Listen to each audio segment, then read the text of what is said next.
Episode 5 की शुरुआत होती है रोज से, जो कि अपने मन में सोच रही होती है अब जबकि मैंने ग्रैंड मदर से डील कर ली है तो मुझे काफी ज्यादा सेफ फील हो रहा है। लेकिन फिर भी मुझे इतना ज्यादा संतुष्ट नहीं होना चाहिए और वो सब कुछ करना चाहिए जिससे मैं पैलेस में ज्यादा समय बिता सकूं। और ये करने का सबसे इजी तरीका है कि मैं प्रिंस से दोस्ती बढ़ाऊं। तभी अचानक से एक सर्वेंट उससे टकरा जाती है और फिर उससे माफी मांगने लगती है कि उसने ये सब कुछ जानबूझकर नहीं किया। तभी एक आदमी आकर उस सर्वेंट को वहां से ले जाने लगता है और उससे पूछता है कि आखिरकार तुम यहाँ क्या कर रही हो, हमें जल्दी से यहाँ से निकल जाना चाहिए। तभी रोज को अपने पीछे से फुसफुसाहट की आवाज आती है तो वो पलट कर देखती है तो दो सर्वेंट आपस में कुछ बात कर रही होती है।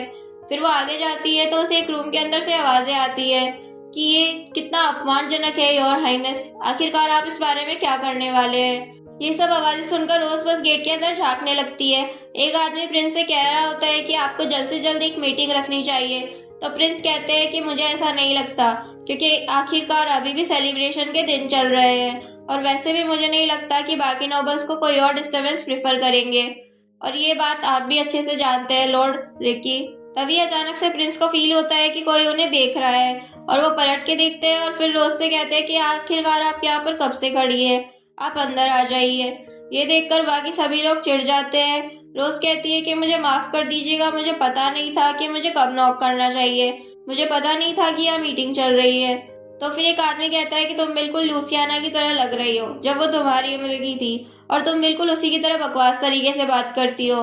बताओ तुम्हारी ग्रैंडमदर कहाँ है, क्या हुआ, क्या वो इतनी लापरवाह है कि उसे कल रात की चीज के बारे में कोई फर्क ही नहीं पड़ता, जो वो यहाँ पर खुद आई तक नहीं है।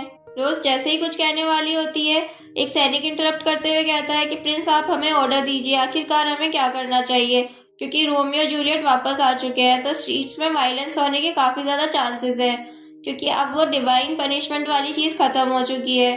तो हमें कितने कांस्टेबल तैनात करने चाहिए, बाकी का तो सब मैं देख लूंगा। प्रिंस अपना सर पकड़ते हुए कहते हैं कि मुझे लगता है कि सबको शांत हो जाना चाहिए। और वो अपने मन में सोचते हैं कि आखिरकार ये सब कुछ अभी ही होना था क्या, जब सारे हाई प्रोफाइल के लोग पैलेस में ही हैं। देखो आखिरकार ये लोग कितनी जल्दी मेरे तक आ चुके हैं, आखिरकार क्या उन्हें भी यही चाहिए था।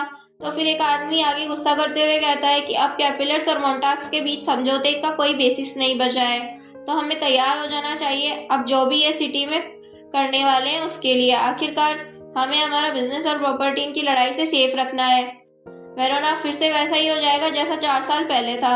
रिकी कहता है कि ऑलरेडी शहर में ये बातें उड़ रही है कि दोनों फैमिली के लोग ही शहर में दंगा करने की तैयारी कर रहे हैं। रोज उन्हें इंटरप्ट करते हुए कहती है मुझे माफ करना डायरेक्ट होने के लिए, पर मेरी फैमिली ऐसा कुछ भी नहीं करना चाहती है और मैं आपको आश्वासन दिलाती हूँ कि ग्रैंडमदर के दिमाग में वायलेंस सबसे आखिरी चीज होगी। रिकी रोज से कहता है कि तुम्हारे शब्द और तुम बिल्कुल वर्थलेस हो, बिल्कुल जमीन पे पड़ी धूल की तरह, और तुम्हारा तो कोई इन्फ्लुएंस भी नहीं है तुम्हारी फैमिली में, और तुम्हारी एक नाजायज औलाद भी है। तो मैं तुम्हें एडवाइस दूंगा कि तुम इस तरीके के इम्पोर्टेंट कन्वर्सेशंस पे अपनी टांग मत अड़ाया करो। तभी प्रिंस काफी ज्यादा गुस्सा हो जाते हैं और कहते हैं कि तमीज से बात करो लॉर्ड रिकी। तभी पीछे से पेरिस आ जाते हैं और उससे कहते हैं क्या तुम चाहते हो कि मैं तुम्हें जमीन पे पटक कर धूल चटा दूं, ताकि तुम खुद टेस्ट करके बता सको कि वो धूल सच में वर्थलेस है या नहीं। रिकी कहता है कि आखिरकार मैं ऐसा क्यों चाहूंगा, मैं तो सिर्फ उसे थोड़ा सेंस दे रहा था। पेरिस आगे कहते हैं कि तुम चाहे रोज के बारे में कुछ भी कहो, लेकिन फिर भी वो कैपुलेट फैमिली की एक ऑनरेबल मेंबर है, तो तुम्हें उससे तमीज से बात करनी चाहिए। पेरिस और प्रिंस को अपना प्रोटेक्शन करते देख रोज रिकी को देखकर मुस्कुराती है। इस चीज से रिकी काफी ज्यादा चिढ़ जाता है। फिर प्रिंस रोज से कहते हैं माफ करना कि मैं आपसे बाद में मिलता हूँ, पहले मैं इन बुड्ढों से निपट लेता हूँ। पेरिस कहते हैं कि मैं भी बस निकल रहा हूँ, ये लो डॉक्यूमेंट्स जो तुमने मंगवाए थे। फिर प्रिंस विंक करते हुए रोज को बाय बोलते हैं, जिसे देखकर रोज ऑकवर्ड सी हंसी हंसती है और पेरिस उसे चिढ़ते हुए देखते हैं। फिर सीन शिफ्ट हो जाता है और रोज और पेरिस बाहर आ जाते हैं और पेरिस काफी ज्यादा गुस्सा करते हुए कहते हैं कि ये काफी बुरी बात है कि वो लोग तुम्हें ऐसे ट्रीट कर रहे थे, जबकि तुम तो सबसे प्यारी इंसान हो जिससे मैं आज तक मिला हूँ। तो फिर रोज पीछे से आवाज देकर पूछती है कि क्या सच में। रोज कहती है कि ये उनके दिमाग की दिक्कत है, वो किसी को किस नजर से देख रहे हैं ये सब कुछ मैटर नहीं करता है जब तक आप ये चीज देख पा रहे हैं कि मेरे बारे में क्या सच है और क्या नहीं।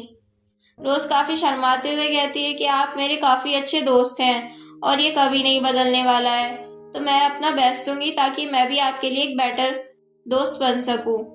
ये बातें सुनकर पेरिस उसे देखकर मुस्कुराने लगते हैं और फिर उससे शर्माते हुए पूछते हैं कि मेरे पास एक आइडिया है, हमें वहां चलना चाहिए। फिर रोज अपने मन में सोचती है कि मुझे आश्चर्य है कि इनकी स्माइल इतनी ज्यादा वार्म कब से हो गई है।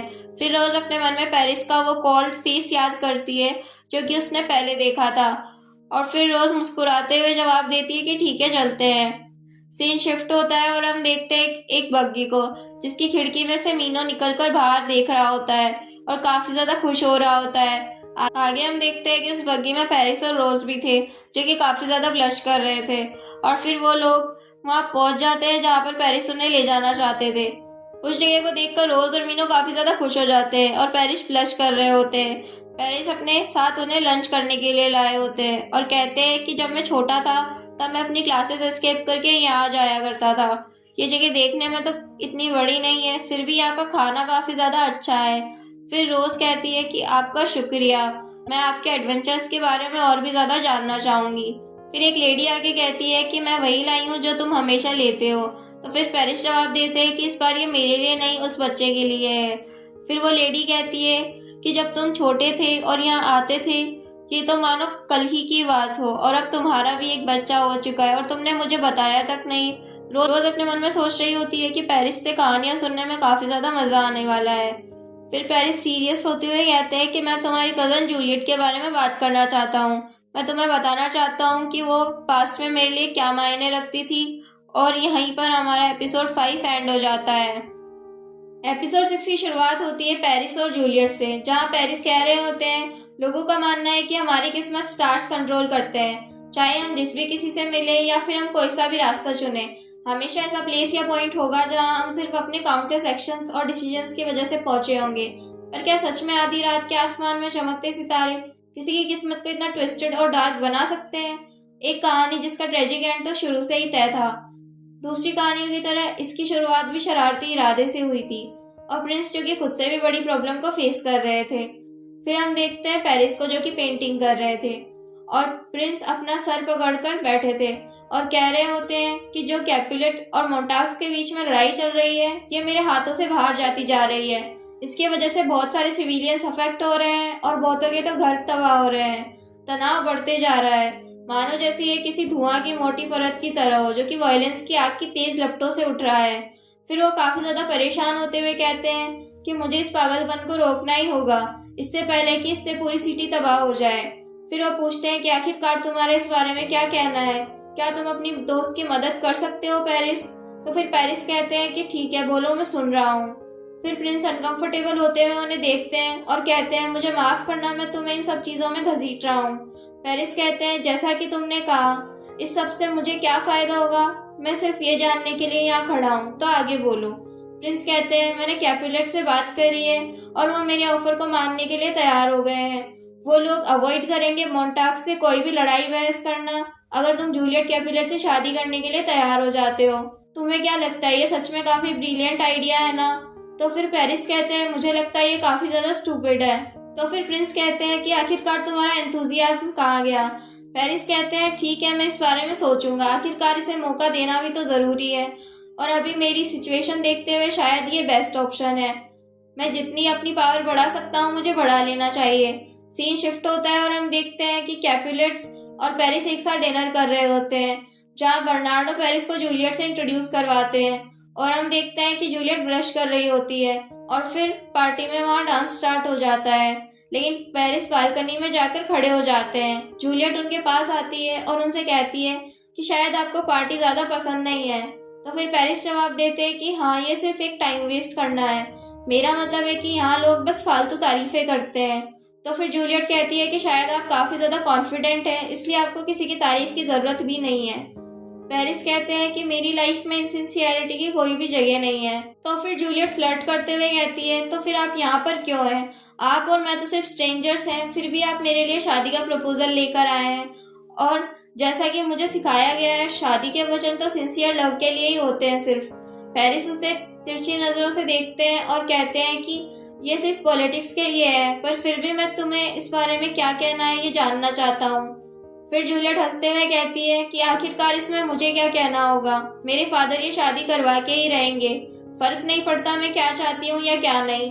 तो फिर पेरिस कहते हैं ऐसा इसलिए है क्योंकि तुम कभी भी कंप्लेंट नहीं करती हो, मैंने नोटिस किया है कि तुम भले ही अनकंफर्टेबल हो पर फिर भी स्माइल करके हाँ कर देती हो। मानो जैसे तुम्हें इन्हें खुश रखने के लिए पैसे दिए जा रहे हो। जूलियट निराश होते हुए कहती है कि मेरी फैमिली काफी लंबे समय से मोन्टाग से लड़ाई करते हुए आई है और वो लोग मुझे भी यही कहते हैं कि जो लोग फैमिली के दुश्मन हैं वो मेरे भी दुश्मन हैं और ये तो कभी ना खत्म होने वाली एक साइकिल बन चुकी है और इस लड़ाई में कभी कभी तो खून भी बहाया जाता है। आखिरकार हम सब सिर्फ खुश क्यों नहीं रह सकते हैं। पेरिस उसे देखकर चौंक जाते हैं और अपने मन में सोचते हैं कि जितनी ब्राइट इसकी स्माइल है उतनी ही खाली इसकी नजरें हैं। तभी जूलियट की मदर आकर उसे अपने साथ ले जाती है। पेरिस अपने मन में सोचते हैं कि ये कितना ज्यादा अजीब है। आज तक मुझे कभी किसी को देखकर उसके दुखों से निकालने की इच्छा नहीं हुई, पर उस समय मैं बस उसकी मदद करना चाहता था, पर मुझे समझ नहीं आया कि कैसे, या फिर क्या मेरे पास सच में ये करने का हक भी है, या फिर शायद ये सब कुछ मेरी रिजर्वेशंस की वजह से है। जब ये मेरी प्रॉब्लम नहीं है तो आखिरकार मुझे इसमें इन्वॉल्व क्यों होना चाहिए। सीन शिफ्ट होता है और हम देखते हैं पेरिस को, जो कि जूलियट से पूछ रहे होते हैं कि क्या तुमने अपने पेरेंट्स को बता दिया है। तो जूलियट जवाब देती है, अभी नहीं, मुझे हिम्मत जुटाने में समय लगेगा। पेरिस कहते हैं, लेकिन मैं उन्हें कभी भी कह सकता हूँ कि मैं ये सब कुछ नहीं करना चाहता, एस्कालस कोई और तरीका ढूंढ लेगा। तो फिर जूलियट कहती है, आपका शुक्रिया, लेकिन ये काम मुझे ही करना चाहिए। तो फिर पेरिस कहते हैं कि ठीक है, जैसा तुम कहो। आगे जूलियट कहती है कि आप बाकी के आदमियों से काफी ज्यादा अलग है जिनसे भी मैं आज तक मिली हूँ। माय लॉर्ड, आप बाहर से तो भले ही एरोगेंट लगते हैं, पर अंदर से आप काफी ज्यादा काइंड है। क्या आप ये जानबूझकर करते हैं ताकि आप लोगों को पागल बना सके और उन्हें ये लगे कि आप काफी ज्यादा रूड है, ताकि आपको सोशलाइज ना होना पड़े। तो पेरिस जूलियट के सर पर हाथ रखते हैं और उससे कहते हैं कि तुम फिर से वही बचकानी बातें करने लग गई। तो फिर जूलियट काफी ज्यादा मुस्कुराते हुए कहती है, क्योंकि मैं अभी भी बच्ची ही हूँ। पेरिस कहते हैं, सब कुछ ऐसा लग रहा था मानो सही ही चल रहा है, पर फिर ये सब कुछ सिर्फ मेरे दिमाग में ही था जिस पर मैंने भरोसा करने की ठान ली थी। ये सब कुछ मेरी ही गलती थी। मैं एक बेतुकी सेफ्टी बबल में रह रहा था जबकि वो अकेले सफर कर रही थी। पेरिस जूलियट से कहते हैं कि मुझे माफ करना, लेकिन ये शादी हमें करनी ही होगी, यही बेस्ट है। जिस पर जूलियट मुस्कुराते हुए कहती है कि कोई बात नहीं। पेरिस आगे बताते हैं कि मैंने नहीं सोचा था कि मेरी सेल्फिशनेस के आखिरकार क्या अंजाम होने वाले हैं। मैंने उसकी फीलिंग्स के बारे में ठीक से सोचा ही नहीं। वो फिर भी मुस्कुराई और मुझे लगा कि सब कुछ ठीक है। और यहीं पर हमारा एपिसोड 6 एंड हो जाता है। आगे की कहानी जानने के लिए कमेंट, लाइक और सब्सक्राइब जरूर कर दीजिएगा। वीडियो को यहाँ तक देखने के लिए आप सभी का धन्यवाद। मिलते हैं नेक्स्ट पार्ट में।